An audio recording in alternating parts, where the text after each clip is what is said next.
Ashley girl, baby, they are coming for you. And I don't know if you are ready. Okay, Sky Squad, we are back in the building. And we got to talk about this clip right here. Okay, and the clip following. So I'm going to go ahead and let you guys know for those who don't like it. Okay, this is a spoiler alert. Okay, everything in this video just about is a spoiler. So if you don't want to be spoiled, just hit the mute button and let the video play and still hit like and subscribe. Okay, just let it hit play and just act like you don't hear what I'm saying. But for those of you guys that do, let's get into it. Okay, so we talked a bit about about the preview for this upcoming episode of Potomac, wherein you will see Jazzy apologize to Ashley, but also confront her as well. And Ashley, claims that she was so hurt. Then I told you guys that Karen also shows up to Stacey's house if you watch that particular video. But now what you will see, though, is a continuation of this scene in this preview aired by the Neighborhood Talk. Now, I can't play the entire clip, but what I can do is fall under the terms of, how videos work and give you a little clip and then talk and clip and talk. Okay, that's how it's got to work. All right. So what you will see is Karen and Stacey basically explaining to Ashley that Karen feels like the birthday attitude party was an inquisition of Karen and this DUI. And Stacey even vouches for her and says she answered the questions that you guys asked of her. And so Karen is basically like, listen, okay, I know that you are not sitting here trying to tell me that I was deflecting. Now she about to drop the bomb right here. I'm sorry, when Michael was pinching asses 1, 2, and 3, oh, I can't answer that. Woo, baby. Now, of course, the Potomac editors do their due diligence to go back into the archives, and they show a conversation of Giselle kind of confronting Ashley with regards to the rumors about Michael. And then you will see another clip that shows Karen confronting, I know you guys remember this. They were at an outside, I don't know what they were doing. And basically that's remember that's when Karen told Ashley that Karma was a B and that Michael better watch out for the bar of soap or something like that. Clankety clank. I think that's what, based on those allegations. Okay. Now, a lot of people have felt like the same, right? Like, why are you questioning Karen when we don't really know much about your divorce? Why are you questioning Karen when clearly now, especially given the news that's come out, we could see that there were some things that they were trying to accomplish behind the scenes, which probably lends itself to Karen not being able to really get into the details, because we can see that it probably would have hurt the effort that they just tried. But even now, we know that still didn't work. Okay. I still think that Karen could probably give us more details around the night itself, what led up to it, and maybe a little more feeling. But I think Karen was more focused on the fact that the girls were trying to air her out. I think that prevented her from giving us, the audience, what we really needed, because she was too busy being on the defensive. Okay. I knew when you gave me those 4 Uber receipts that you were being shady as. Okay, so you will recall during the attitude party that Ashley told Giselle that she had a little basket of goodies for Karen, but they were all really shady sort of gifts, right? And in them were like 4 Uber cards, because, Ashley was like, basically, don't be driving drunk when you can call an Uber. Andy, $200 worth of some Uber cards. I should have given them back to you so you could get consultation to get that human being of an acorn off your foot, okay? Not the human being of an acorn off your foot. And speaking about Ashley's bunions, oh no. Then she proceeds to calling her Igor. Okay. Um so then Ashley leans into it. Okay. She pops her foot in that wedge up on the table and is like, "You talking about my bunions? You talking about my bunions?" So then Stacey joins the party. And this is not going to be the only time that Stacey has to read Ashley in this little review right here. Because Stacey, to me, baby, she delivered the final blow. Let me tell you something, and it is good. Okay, and here comes Ashley's bunions. Where did they come from? Ashley is a beautiful woman from top to ankle.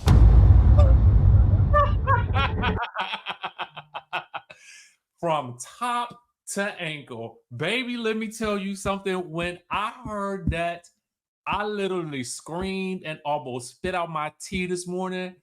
I had not laughed so hard in a minute, baby. Stacey, to me, is a great addition to this franchise. I gotta say it. I don't know what's about to happen. I mean, we only two and a half episodes in right now. But baby, let me tell you, from top to ankle, that took me all the way out. And it was so simple. It was so like, I mean, Stacey, baby, she fits this group, because then you will see Stacey, Giselle, Ashley, Jazzy, and Wendy sitting down for a little ponderosa. They're out and about. I'm assuming this happens after the situation from top to ankle. And Giselle is asking Stacey, "Oh yeah, so you got like 2 kids?" And Stacey's like, "I have only one." Okay, she tells her about her daughter. And then they get into, the fact that she is, getting a divorce. And Giselle is like, "Well, are you happy about it?" And, you know, um, Stacey's like, "No." And Giselle was like, "Well, when I was coming out of my divorce, I was happy about it." And Stacey's like, "I would never be happy about a divorce." So Ashley then takes it upon herself to chime in to, I guess, explain to Giselle how this woman could be, upset. And she does something interesting. She says, "Oh no, Giselle, she has another man. She has another man already. She has another man." And I think she names the man. I can't recall in the clip because I am not gonna play this. But then, Jazzy and Wendy are looking at each other like, "Girl," and Stacey clocks it immediately. She's like, basically, like, "Ashley, I have spent, a lot of time with you, getting to know you and telling you about my situation. And, it's kind of like I've been giving you all of this, great information about myself. And here you come spilling it to an entire table full of people." She's like, "I'm not ashamed of my friend. Okay.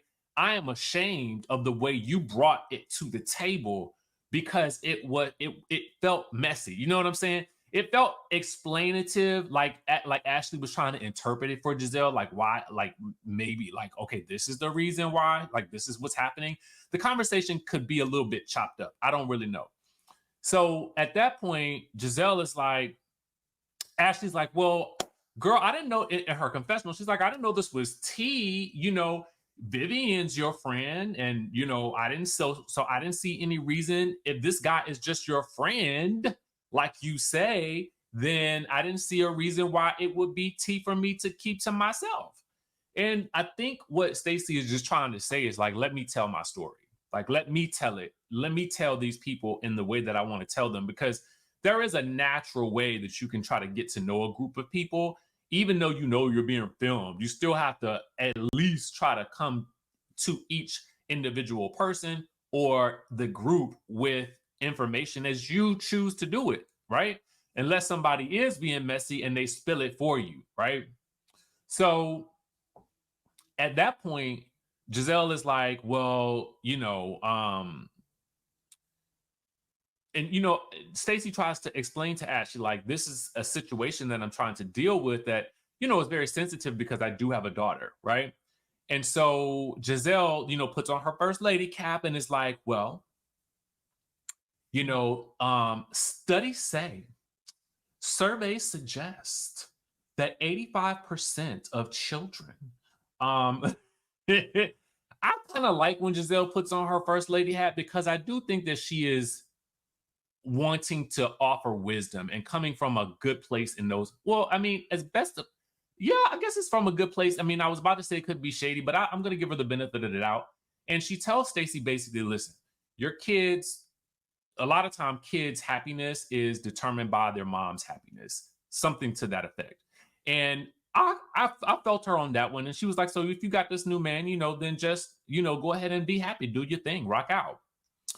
And the way she kind of gives it, though, I think that Stacey and maybe even Wendy and Jazzy may perceive it like, let me school you on relationships, okay? And because Stacey is very much like, still with the attitude and the hair flips and it was like, you gotta watch it. I'm gonna put both clips down in the description down for you to watch it for yourselves. Because, baby, let me tell you something. I'm excited about Potomac this season. Like, there were a couple of missteps in the last episode, but I'm not mad at it overall, right?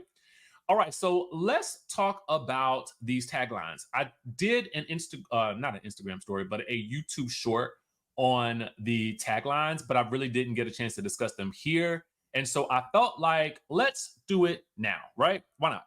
So the first tagline that we have is Giselle. When the girls are away, it's time for Giselle to play. I'm okay with it. It's cute. I feel like they gave her something lighthearted and fun, and I'm not mad at it. I understand the branding of it all, so I'm not mad at it. Wendy, I quit grading, but I'm still passing judgments. This one to me is okay. I don't mind it. Again, it's applicable to her life, and I think it's still fun. Mia, marriage can be temporary, but ink is permanent. Now, while I'm like, whoa, that's a big step. To not be technically fully divorced from your husband, but to be claiming that your new man / your old man is permanent, baby, let me tell you something. That's a bold statement right there. And I mean, if you got the cojones to do that and own it, I ain't mad at it. Ashley, from kiddie pools to the dating pool, I'm ready to dive in. Another tagline kind of relating to the kids of it all, I think is a little redundant, but I'm assuming it's true to her. And it's true to her story. So I can't be too mad at it, but I just don't think it's as inventive as I would have hoped. Stacey, I know how to host a show and steal one too. And that you do, girl. Okay, that you do. From top to ankle, baby, let me tell you, if you keep delivering like that and it's effortless, you are going to be one to watch on this show moving forward. I'm gonna go ahead and let it stand now. All right, so Kiana, I own a business, I mind my business, and I stand on business. Now, because I've heard this, I stand on business so much, I feel like I would almost feel like it was overplayed, but I do like the fact of how they combined all of this together. And I think it comes across really, really well because she is successful. She does have her own business.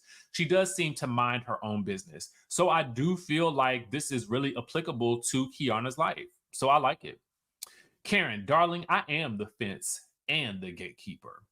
So the fence thing last year was wild to me because I was like, what? I am the fence, you ride me. And I get it. I get the take on it, but it just, the way it comes across was like, whoa. I like the gatekeeper of it all.